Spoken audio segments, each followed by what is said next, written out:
안녕하십니까. 사주상담가 이기호입니다. 이기호의 실전사주 분석 시작하도록 하겠습니다. 오늘 월요일인데요. 새로운 한 주 힘차게 출발하시길 바라겠고요. 오늘 실전사주 분석 주인공은 40세 된 미혼 여성입니다. 그럼 이분이 어떤 사연을 갖고 있는지 소개글을 읽어보도록 하겠습니다. 선생님 안녕하세요. 인터넷에서 인연이 된 40대 여성의 자녀 사연 보냅니다. 상당히 동안이고 예쁘고 자기관리도 잘합니다. 그러다 보니 오래가지는 못하지만 띠동갑 이하 연하 남자들도 잘 만나고 다닙니다. 자유분방하고 주관이 확실한 성격 같아요. 초등학생 때 아버지가 사고로 돌아가시고 남동생도 사고로 지체장애 3급이라고 합니다. 어머니가 돌아가시면 동생을 본인이 돌보아야 하다 보니 결혼에도 영향을 주는 것 같아요. 근처에서 사주를 보면 시집을 가도 다시 돌아온다고 결혼하지 말라고 한대요. 임대업을 하고자 하는데 자금이 없다고 합니다. 예전에 돈을 많이 벌었던 적이 있는데 건강 문제 때문에 남은 게 없다고 합니다. 지금도 신장이 나빠서 관리 중이고요. 안타까운 이 친구의 직업운, 남자운, 미래운, 사주풀이 부탁드립니다.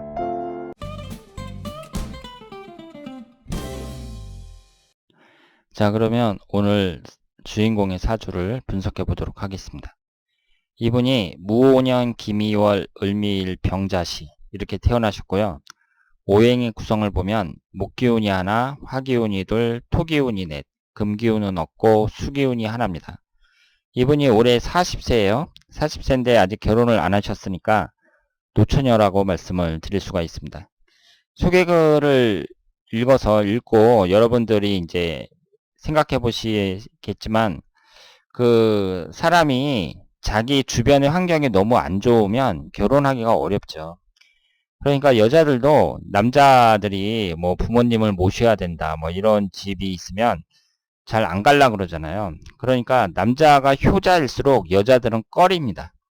그러니까 우리가 객관적으로 봤을 때에는 뭐 자기 남동생이 이제 장애자고 그러니까 그 남동생까지 책임을 져야 되고 뭐 이런 말 들으면 아, 여자가 참 형제에도 있고 참 대단하다 이렇게 생각하실지 모르지만 그 사람을 색식감으로 얻어야 되는 남자 입장에서는 꺼릴 수밖에 없는 거죠. 왜냐하면 결혼이라는 것은 서로 이제 좋아하는 남녀가 만나가지고 앞으로 행복하게 살겠다고 그렇게 만나서 결혼하는 건데 그 여자의 그 뭐 몸이 불편한 가족까지 책임을 져야 된다. 형제까지 책임을 져야 된다. 뭐 이런 경우가 있으면 누구나 다 꺼릴 수밖에 없습니다. 그래서 이분은 일단 집안 환경 자체가 좀 불리하다고 볼 수 있죠. 아버지도 일찍 돌아가시고 그리고 어머니도 이제 연로하신 것 같고요.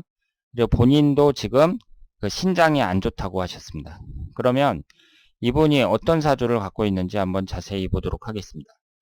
지금 사주를 봤을 때요. 이 사주가 토기운이 대단히 강하잖아요. 이 토기운이 모두 재성운에 해당이 됩니다. 그래서 제다 신약 사주다 이렇게 말씀을 드릴 수 있고요. 여러분들이 제다 신약 사주를 딱 보시면 무조건 그 사람한테 뭐 경제적으로 어렵게 살 것이다 라든가 뭐 이런 그 재물과 관련해서 부정적인 말을 하기 전에 일단은 이분의 대운을 잘 살피셔야 돼요. 그러니까 이 제다 신약이라는 이 사주는요. 대운이 좋으면 일반인들보다 오히려 돈을 더 많이 버는 경우도 많습니다. 그러니까 제다 신약이라 그래서 무조건 나쁜 게 아니라 일단은 대운의 흐름이 어떤가 이것을 잘 살펴야 된다는 거, 이 점을 말씀을 드리고요.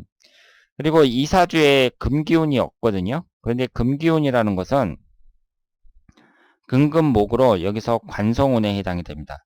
관성운이라는 것은 여자에게 남편을 나타내고요. 이 남자 남편을 나타내는 관성운이 하나도 없어요. 지금 보시면은요.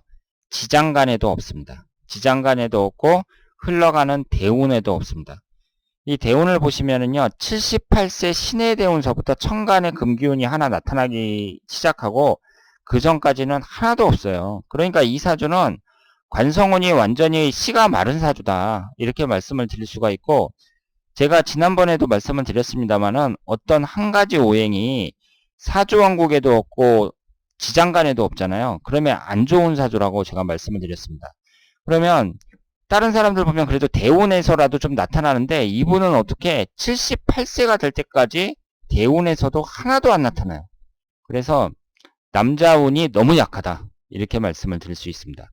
게다가 을미일주에서 이 미토가 앉아있는 자리가 배우자궁인데 이것이 잠이 원진살을 이루고 있습니다. 그래서 무관사주인데다가 원진살을 이루고 있으니까 이 사주는 남자운에 있어서는 대단히 약하다고 볼 수 있죠. 그런데 이 무관사주인 여성들이요, 대체적으로 보면 그 남자한테 잘 얽매이려고 하지 않고 남자가 없으면 없는 대로 자기가 알아서 자기 앞길을 이제 개척해 나가는 그런 분들이 많다고 볼 수 있습니다. 그러면 일단은 이분의 흘러가는 대운이 중요하다고 볼 수 있는데요. 이 대운의 흐름을 한번 보세요. 이 사주는 지금 신약하잖아요. 신약하니까 그 용신은 목기운하고 수기운이라고 볼 수가 있습니다. 그리고 기신은 당연히 토기운이라고 볼 수 있겠죠. 이 화기운도 기신에 해당이 됩니다. 그런데 흘러가는 대운이 있잖아요. 어릴 때부터 화기운하고 토기운만 들어와요. 그러다가 38세서부터 목기운과 수기운으로 말년까지 쭉 진행이 됩니다. 그러니까 이분의 인생의 흐름을 대체적으로 본다면 어릴 때부터는 별로 안 좋다가 38세 을묘대운 이후로 나아진다고 볼 수 있겠습니다. 이분이 지금 11살 때 아버지가 돌아가셨고요. 11살 때면은 그때가 무진년이었거든요. 천간지지가 전부 토기운만 들어오는 이분에게는 기신운에 해당하는 때에 아버지가 돌아가셨습니다. 그리고 이 편제가 4개나 되는데요. 우리가 이 편제라는 것을 그 육신적인 관점에서 한번 살펴볼 필요가 있는데요. 재성운이 나올 때에는 그 남자 같은 경우는 여자로만 해석을 하고 그러는데 이것이 아버지로 해석이 될 때도 많이 있습니다. 그러니까 이분 같은 경우에는 지금 이 토기운이 4개나 되면서 기신에 해당이 되잖아요. 그러니까 이 재성운이 모두 강한 기신으로 작용을 한단 말이에요. 그러니까 이것을 육신적인 관점에서 볼 때에는 아버지라고 해석을 할 수 있고 아버지가 이른 나이에 돌아가셨다고 볼 수 있죠. 그러면서 어릴 때부터의 대운의 흐름도 대체적으로 안 좋다고 볼 수 있습니다. 그런데 그러면 이런 사람들은요. 내가 이 제다신약이라는 게 내가 힘이 없어가지고 이 죄를 취할 수 없는 거니까 내 힘을 강하게 해주는 수기운이나 목기운이 들어오면 내가 취할 수 있겠죠. 그래서 지금 38세서부터 목기운이 들어오는데 이분의 흘러가는 대운은 또 특징이 한 가지 있어요. 어떤 특징이 있냐면 한 가지 오행으로만 주로 들어옵니다. 그러니까 18살서부터 27살까지 정사 대운은 위아래로 화기운만 들어오죠. 그리고 38세서부터 57세까지 20년 동안은 위아래로 목기운만 들어옵니다. 68세서부터 77세까지는 위아래로 수기운만 들어와요. 이렇게 한 가지 오행으로 대운이 딱딱 들어올 때 그러면 이건 어떤 특징이 있냐면 만약에 이 들어온 대운이 기신이다. 그러면 기신이 강하게 작용하겠죠. 만약에 용신이다. 그러면 용신이 또 강하게 작용하겠죠. 그러니까 좋고 나쁨의 그 차이가 좀 커진다고 볼 수 있죠. 그런데 여기에서 목기운은 용신운이라고 봐야 돼요. 그래서 이분이 다른 건 몰라도 앞으로 재물적인 부분에 있어서 그 유리하게 전개가 될 것이라고 생각을 합니다. 그러니까 돈을 벌 수 있을 거라고 봐요. 그리고 용신운으로 흘러가기 때문에 재물적인 부분뿐만 아니라 다른 문제에서도 잘 풀릴 거라고 보고요. 다만 남자운은 너무 약하기 때문에 대운이 좋게 흐른다고 하더라도 그 남자운은 좀 잘 풀리기는 쉽지가 않다 이렇게 생각을 합니다. 그리고 1년운만 봤을 때에는요. 내년이 무술년인데 내년운이 별로 안 좋아요. 그러니까 이 점은 참작을 하시고요. 그러니까 내년 같은 경우에 무슨 돈을 투자한다든가 이런 것은 바람직하지가 않겠죠. 그리고 이분은 그 축토가 들어올 때 지지가 축미충으로 깨지니까 44세 신축년 같은 때 이때도 안 좋다고 봐야 되고 그러니까 대체적으로 토기운이 들어올 때는 별로 안 좋습니다. 그러니까 토기운이라는 게 3번에 한 번씩 이렇게 들어오잖아요.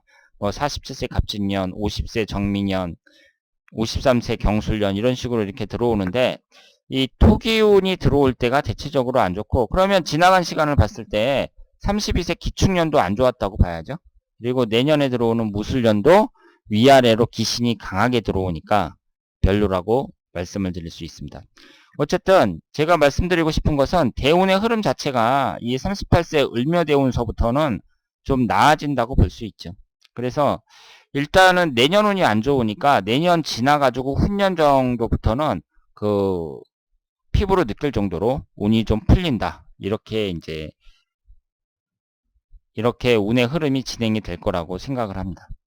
그러니까 이 부분의 앞날은 대단히 희망적이다. 이렇게 말씀을 드릴 수 있겠습니다.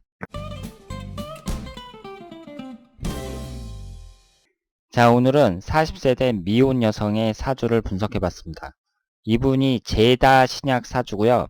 여러분들이 제다 신약 사주를 볼 때에는 대운의 흐름을 잘 파악을 해야 한다고 말씀을 드릴 수 있겠습니다. 그래서 대운의 흐름까지 너무 안 좋다. 그럴 경우에는 제다 신약 사주를 가지신 분들은 월급쟁이 생활을 하는 것이 바람직하다고 말씀을 드릴 수 있고요.